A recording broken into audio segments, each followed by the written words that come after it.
Beneath Utah's vast deserts, red rock canyons and endless skies lie secrets carved in stone and whispered by the wind. From vanished civilizations and cryptic petroglyphs to lost mines and ghostly ruins, this land holds mysteries that have endured for centuries. These are stories of wonder, legends, and unanswered questions, echoes of the past that still linger in Utah's ancient landscapes. The Anasazi Disappearance. Long before Europeans ever set foot on the continent of North America, in the rugged deserts, canyons, and high plateaus of what we now call Utah, Colorado, Arizona, and New Mexico, an extraordinary civilization flourished. Archaeologists call them the ancestral Puebloans, though for centuries they were better known by another name, the Anasazi. For nearly 1,000 years, these people carved out an existence in a land that seems almost impossible to tame. Their world was one of stark contrasts: searing heat in summer, freezing cold in winter, scarce water, and land that yielded little to farmers. And yet, against all odds, they built a society that rivaled some of the greatest ancient cultures of the world. They were not merely survivors, they were builders, visionaries, and thinkers. They designed sprawling stone dwellings that clung to the faces of sheer cliffs, some with hundreds of interconnected rooms. They carved ceremonial chambers known as kivas, circular spaces sunk into the earth, where their people gathered for rituals, storytelling, and connection to the spiritual world. They engineered irrigation canals that carried precious water to their fields of corn, beans, and squash, the crops that sustained them generation after generation. And across miles of unforgiving terrain, they constructed straight roads whose precision defies explanation even today. At the heart of their world stood places like Chaco Canyon in present-day New Mexico. Here their culture reached astonishing heights. Towering multi-story buildings known as great houses rose from the desert floor, constructed with tens of thousands of sandstone blocks carefully shaped and set in place. Some of these massive structures contained hundreds of rooms and rose 4 or 5 stories high. Even more remarkable, many were built with a cosmic order in mind, their windows and doorways aligned with the rising and setting of the sun on solstices and equinoxes. To build in such harmony with the sky required generations of careful observation, evidence that astronomy was not merely science for the Anasazi, but a deeply spiritual endeavor. In Utah, their presence can still be felt in haunting ruins that cling to cliffs and mesas, in places like Cedar Mesa, Bears Ears, and along the winding canyons of the San Juan River, dwellings perch precariously high above the desert floor. Standing beneath these structures, it is impossible not to marvel at the determination it took to build them. Every stone had to be hauled up sheer walls. Every jug of water, every bundle of firewood, every ear of corn had to be carried by hand. Life here demanded extraordinary resilience, but it also offered protection. For these lofty dwellings were not just homes, they may also have been fortresses, sanctuaries against threats from below. For centuries, their society thrived. The population of the Four Corners region may have reached into the tens of thousands. Their pottery, painted with intricate designs, spoke of a people with refined artistic traditions. Their textiles and woven baskets revealed extraordinary craftsmanship, and their rock art, spirals, animals, and mysterious figures etched into stone, hinted at a worldview deeply tied to both the land and the heavens. By all appearances, they were a people well adapted to their environment. And then something happened. By the late 1200s, their great cities, their cliff dwellings, and their farmlands fell silent. Fires and hearths were extinguished. Granaries were abandoned, sometimes with food still inside. Pottery lay broken on the floors of once busy homes. One by one, entire communities vanished, leaving behind only ruins. To the archaeologists who came centuries later, it became one of the great mysteries of the American Southwest. How could such a resilient people disappear so suddenly? One of the leading theories is climate. Studies of ancient tree rings, a science called dendrochronology, reveal that the late 1200s brought one of the most severe droughts in centuries. For decades, rainfall all but ceased. Streams and springs dried up. For a people whose survival depended on farming, such a drought would have been devastating. Entire villages may have been forced to abandon their homes, seeking more fertile ground elsewhere. But drought alone does not tell the whole story. Archaeological evidence suggests that these years of hardship may have also brought conflict. Excavations at certain sites reveal signs of burned buildings, not caused by accident, but deliberate destruction. Human remains show evidence of violent deaths, fractured skulls, arrow wounds, even beheadings. And in a few controversial cases, bones bear marks suggesting cannibalism, evidence perhaps of extreme desperation in times of famine. If food and water grew scarce, it is not difficult to imagine once cooperative neighbors turning against one another. Villages may have raided each other for resources. Wars may have been fought over the few springs that still trickled with water. The placement of cliff dwellings, so high, so defensible, begins to look less like a choice of convenience and more like a necessity born of fear, and yet even this theory cannot fully explain the disappearance. Another possibility is migration. Many Native American tribes today, including the Hopi, the Zuni, and the Acoma, claim direct descent from the ancestral Puebloans. Their oral traditions tell of great journeys, of leaving behind the old homes when the spirits instructed them to move on. In this telling, the Anasazi did not vanish. They transformed, spreading their culture across new lands. What seems to us like an abrupt end may in truth have been a purposeful journey guided by spiritual beliefs. Still, the question lingers: why leave behind entire regions so completely? Why did no one ever return to rebuild? Some researchers suggest that answers might be found in the Anasazi's spiritual world. Their rock art contains enigmatic figures, spirals that some interpret as symbols of migration, or perhaps even portals between worlds. Strange beings with elongated bodies and enormous eyes appear on canyon walls, visions of gods, spirits, or something far stranger. To stand before these petroglyphs in the canyons of Utah is to wonder whether the Anasazi recorded visions, celestial events, or perhaps encounters that defy modern explanation. Perhaps it was not only drought or conflict that drove them away, but a deep belief that their time in these places had come to an end. For a people who viewed the world as alive with spiritual meaning, such a belief would have been just as powerful as any natural disaster. In the end, the truth may lie in a combination of all these forces: drought, famine, violence, migration, and belief, intertwining to shape one of history's great transformations. The Anasazi may not have disappeared at all, but instead adapted, leaving their monumental cities behind for smaller, more sustainable communities. Their descendants are with us today, their traditions still echoing with the voices of their ancestors. And yet the ruins remain, silent, haunting. Walk among the stone dwellings of Mesa Verde, or beneath the hidden palaces of Bear's Ears, and you cannot escape a feeling of presence. You see handprints painted on walls, pressed there by people centuries ago, as if to reach across time to remind us we were here. The wind sighs through empty doorways. Shadows stretch across walls where families once lived, laughed, prayed, and dreamed. The silence is powerful, because within it, the questions remain unanswered. What truly happened to the Anasazi? Were they undone by the cruelty of nature, by the brutality of human conflict, or by choices rooted in spiritual conviction? Perhaps all three.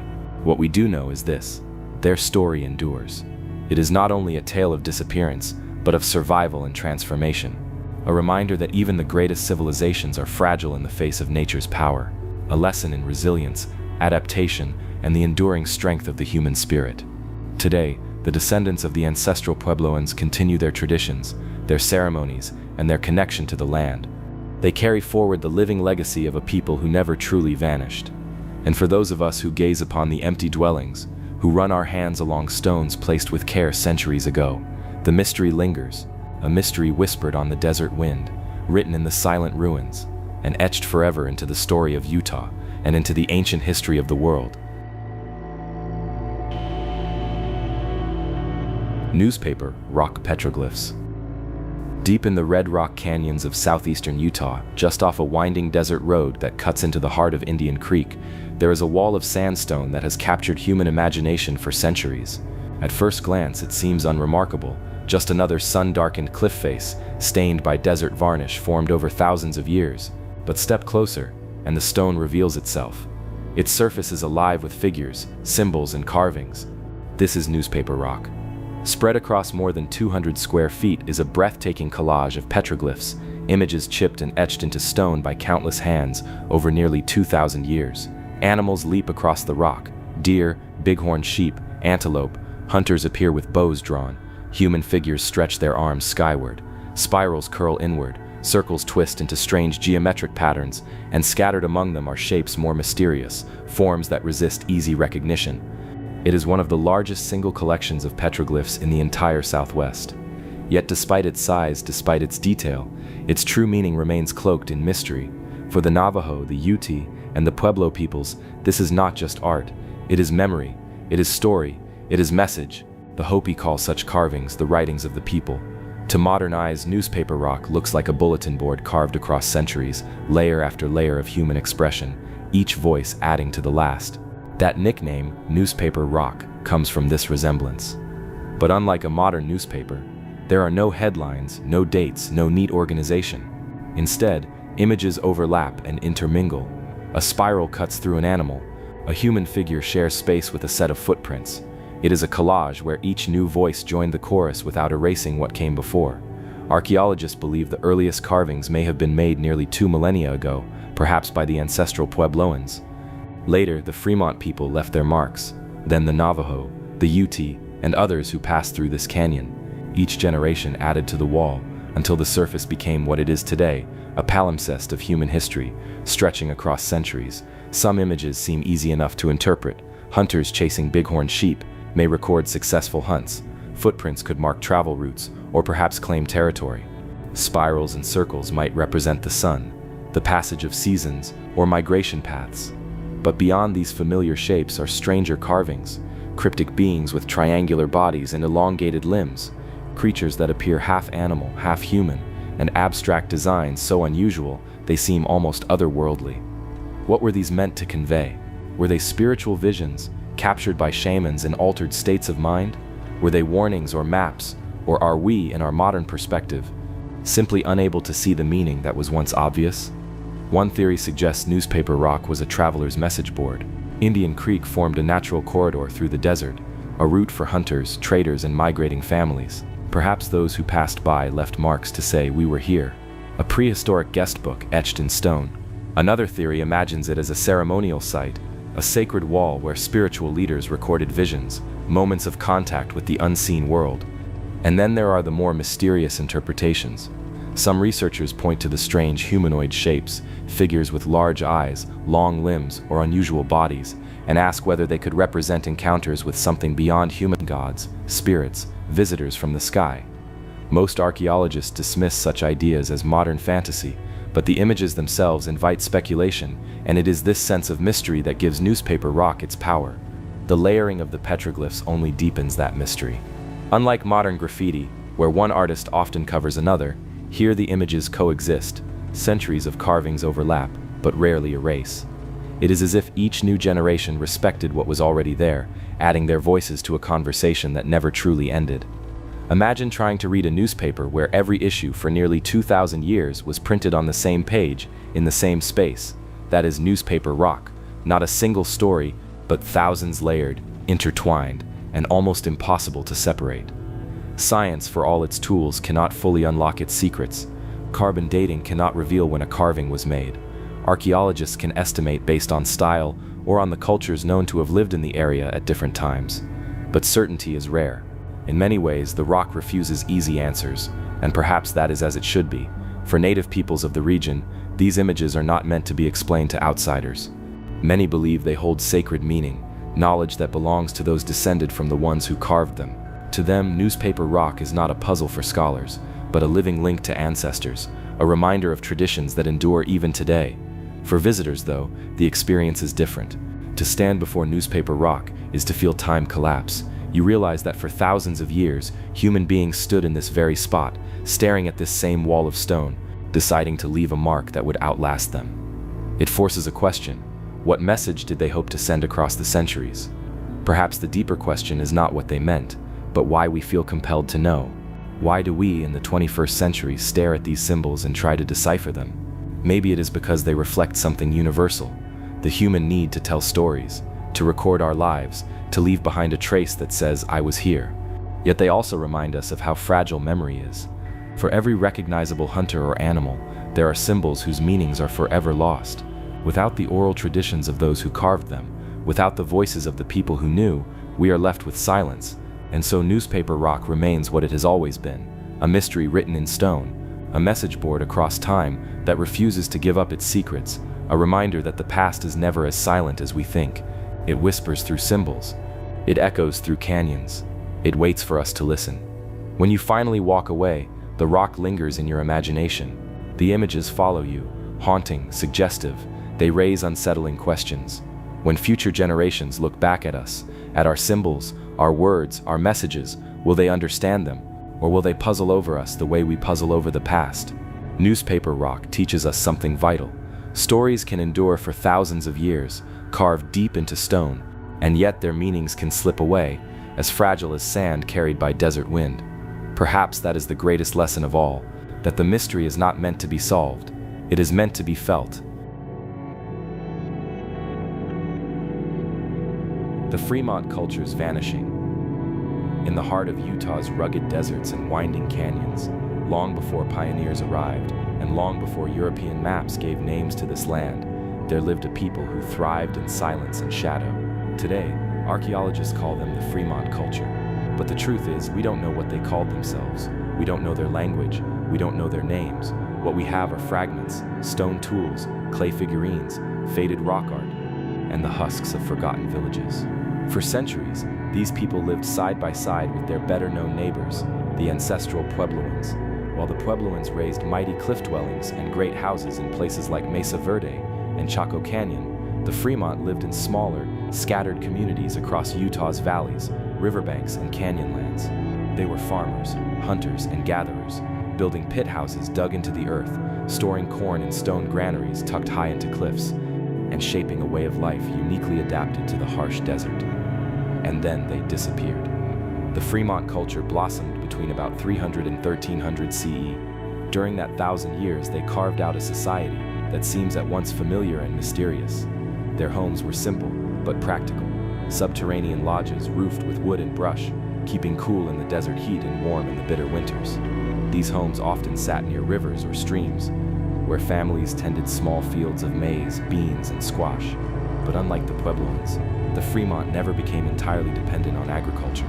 They balanced farming with foraging, gathering roots, seeds, and nuts, and hunting deer, rabbits, and bighorn sheep. This flexibility may have been their strength, and perhaps also their undoing. One of their most striking legacies is their rock art. Recent discoveries in the Amazon rainforest have revealed complex geometric patterns visible only from above. These precisely aligned structures, dating back over 2,000 years, suggest ancient civilizations possess sophisticated engineering knowledge that challenges our understanding of pre-Columbian societies. How did they achieve such precision? Gods or spirits? Or simply the way the Fremont saw themselves? They also left behind small clay figurines, stylized human shapes with carefully carved details. Some are adorned with necklaces, others with intricate headgear. Archaeologists aren't sure what they were used for. Were they children's toys? Fertility symbols? Ritual objects? Like so much of Fremont culture, the answer has been lost. What we do know is that around the late 1200s, the Fremont vanished. Their pit houses were abandoned. Their granaries, once stocked with corn, were left empty. Their art stopped appearing on canyon walls. And unlike the Puebloans, who evolved into modern tribes like the Hopi and Zuni, the Fremont seemed to have melted away, their identity dissolving into the landscape. So what happened? The most obvious explanation is climate. Like their neighbors, the Fremont depended on fragile desert agriculture. And like the Puebloans, they faced the same devastating droughts that swept across the Southwest in the 1200s. Tree ring data shows decades when rainfall nearly vanished. In such conditions, crops withered, streams dried up, and entire communities would have struggled to survive.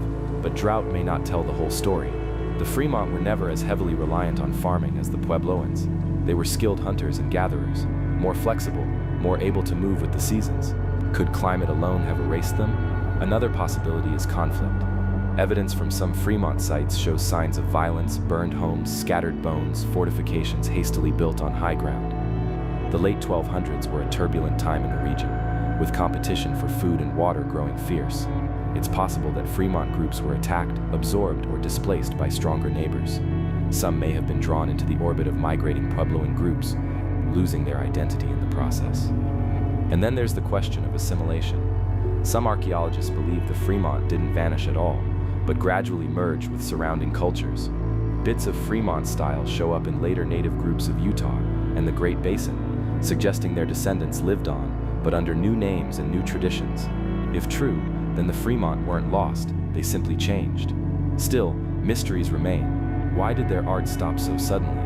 Why do their figurines, once common, disappear completely? Why do their settlements fall silent across such a wide area? Standing in a place like Range Creek Canyon, one of the most pristine Fremont sites ever discovered, you can feel the weight of these questions. There, high in the cliffs, untouched granaries still cling to the rock. Inside them, archaeologists have found corn cobs more than 700 years old, preserved in the dry desert air. It's as if the people left in a hurry, expecting to return, but never did. The canyon is littered with ghostly traces, stone tools, pottery shards, hunting blinds, but no clear answer to the mystery. And perhaps the most haunting thing of all is the silence. Unlike the ancestral Puebloans, who are remembered through the oral traditions of their descendants, the Fremont left behind no direct voices. Their name itself comes from the Fremont River in Utah, named centuries later by European explorers. We don't know what they called themselves. We don't know the stories they told around their fires. We don't know how they explained the world, or what their gods demanded of them. Archaeologists believe that Fremont society was never centralized. Instead of great cities, they lived in scattered family groups or small villages, each adjusting to the land in their own way. This may explain why their culture is so difficult to trace. Without a unified identity, the Fremont may have splintered and scattered when times grew hard. Some joined neighboring tribes, some moved west into the Great Basin, others perhaps faded into isolation. The culture dissolved, like sand carried away by the wind. Yet despite their disappearance, their presence lingers. The trapezoid figures carved into stone, the silent granaries perched above the desert floor, the tiny figurines buried in the soil all whisper of a people who once thrived where survival itself was a daily battle.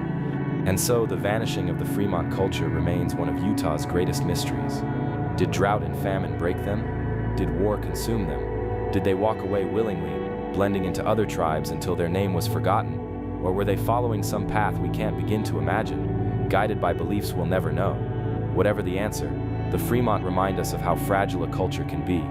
For 1,000 years, they endured in one of the harshest landscapes in North America, carving out a life with ingenuity, resilience, and artistry. And then, in what feels like the blink of an eye, they were gone. Today, when you hike through Utah's canyons and stumble upon a petroglyph panel, when you stand beneath the trapezoid figures etched into stone, you are face to face with that mystery.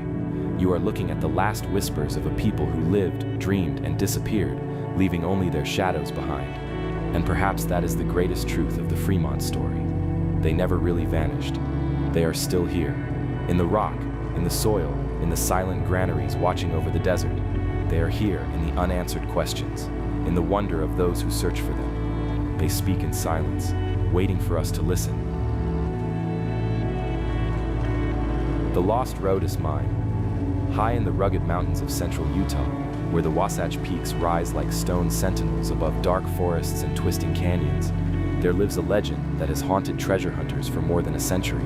It is the story of a lost mine, a hidden vein of unimaginable wealth, a place said to contain gold so pure and so plentiful that it could alter the fate of anyone fortunate enough to find it. This is the mystery of the Lost Rhoades Mine. The tale begins in the mid-1800s, in the turbulent years after Mormon pioneers carved their settlements into the harsh Utah landscape.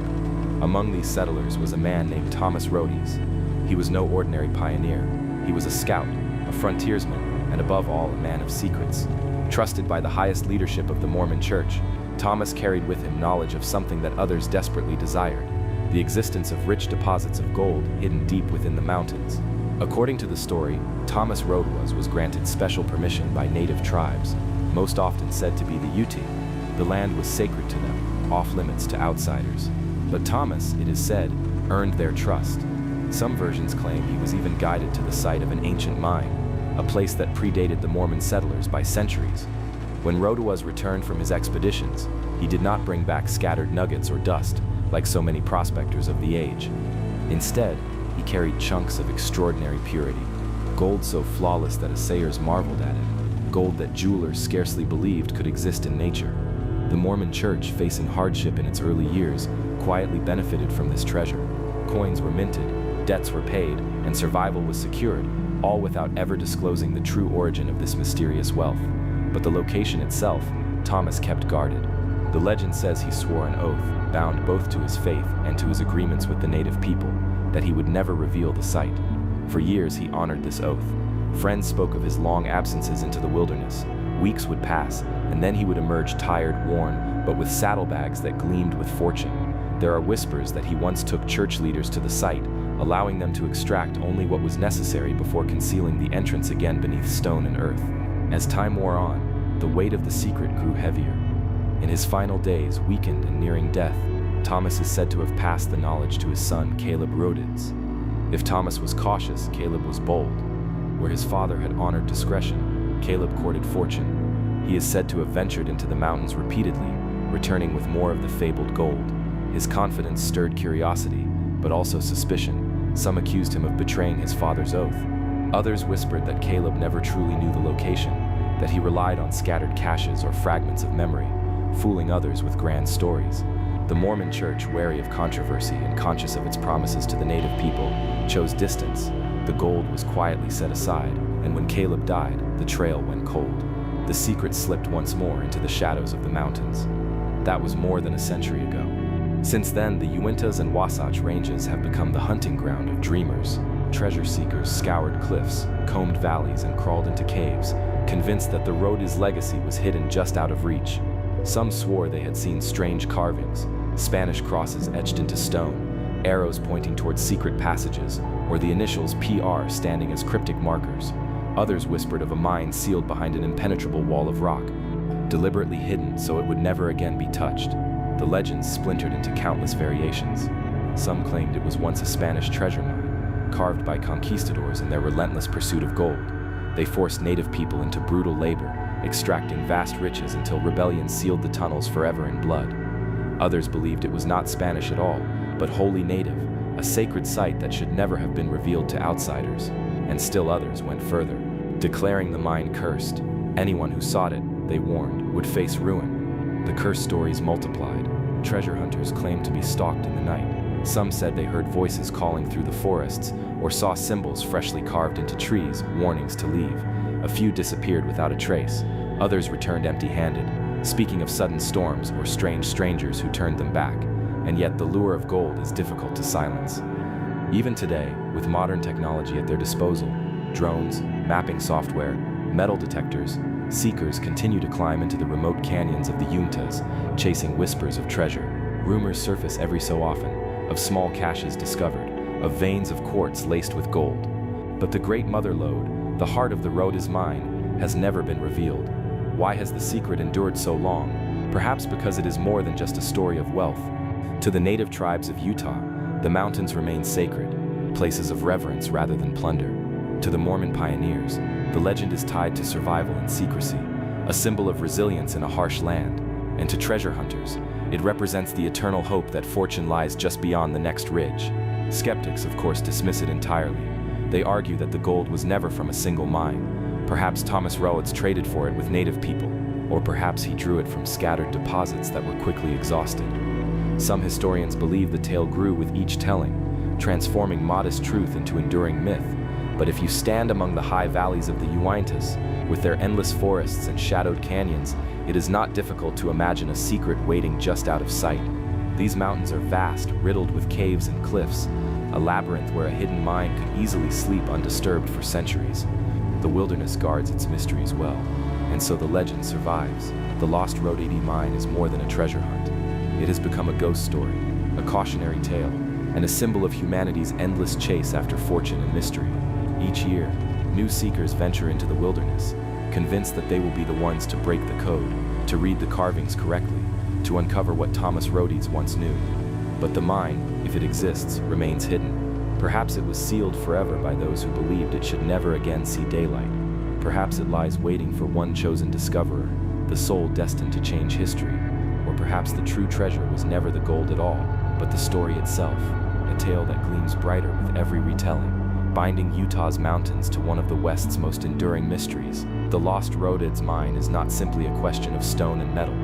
It is a reminder of how legend and history intertwine, how faith and greed, secrecy and survival can shape the stories we tell. And as long as the mountains stand, as long as dreamers believe in hidden fortunes, the legend will endure, glittering just out of reach, somewhere in the shadow of Utah's peaks. The ghostly towers of Hovenweep. In the lonely desert canyons straddling the Utah-Colorado border, the land feels ancient. Red cliffs rise against an endless sky. Silence presses in from every side, and the wind carries whispers that seem older than time itself. It's here, in this barren but hauntingly beautiful landscape, that a mystery of stone still lingers.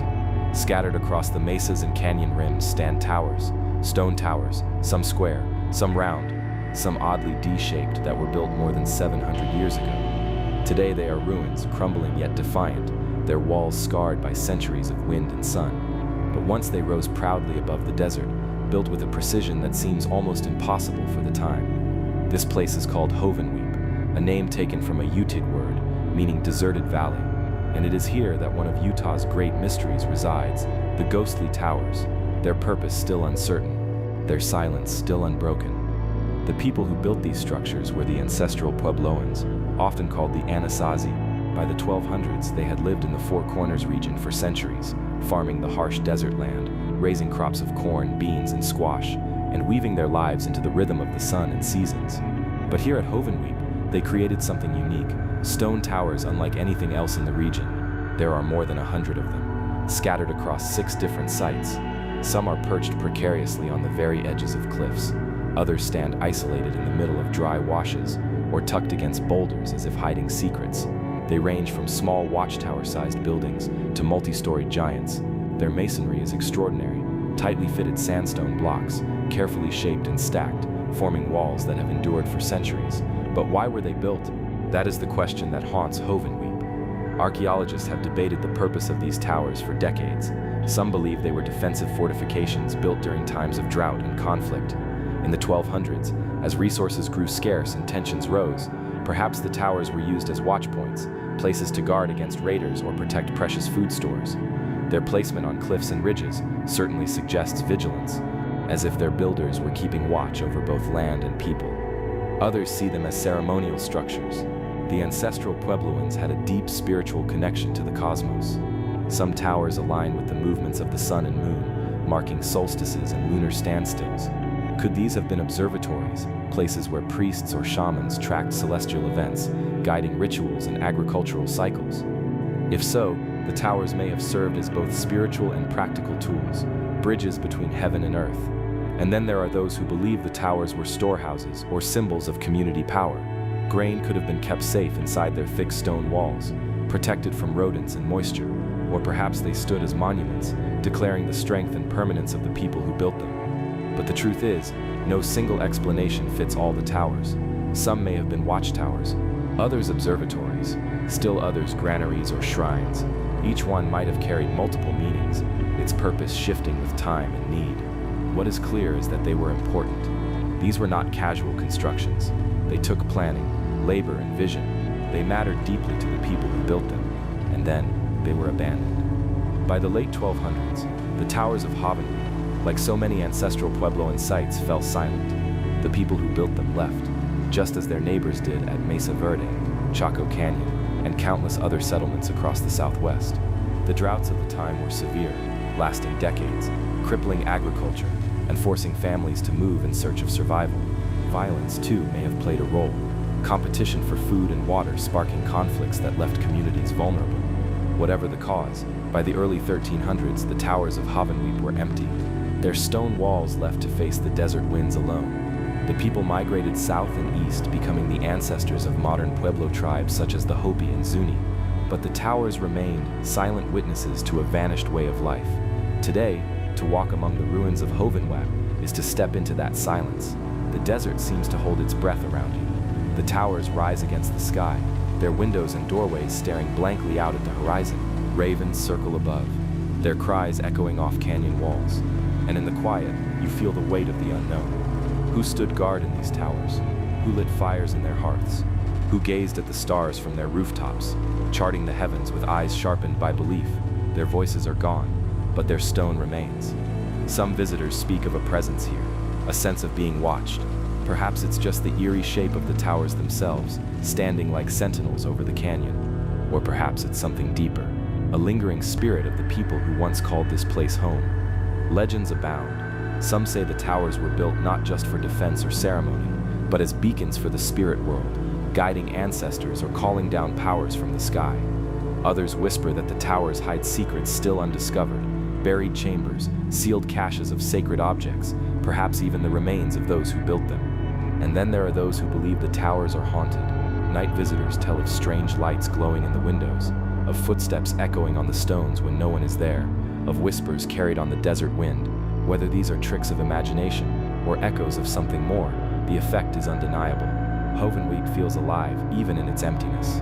Archaeologists continue to study the towers, piecing together their history from pottery shards, stone tools, and the alignment of their walls. Each discovery brings us closer to understanding, yet the ultimate question, why, remains elusive. Perhaps it always will. Perhaps the true meaning of Hovenweep lies beyond our reach, locked in a cultural language that vanished centuries ago. But maybe that's the point. Maybe the towers are meant to remain mysterious, reminding us of the resilience and ingenuity of the ancestral Puebloans, while also humbling us with the limits of our knowledge.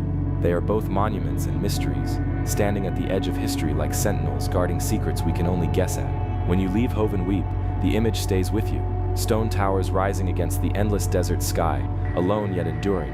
They are ruins, yes, but also reminders that human effort, human belief, human vision can outlast centuries. That even when voices fade and people vanish, their presence lingers in stone. The ghostly towers of Hovenweep remain, silent but unyielding, telling us in their own way that the past is never truly gone. It waits for us in the desert, in the wind, in the stone, and in the mysteries we may never solve.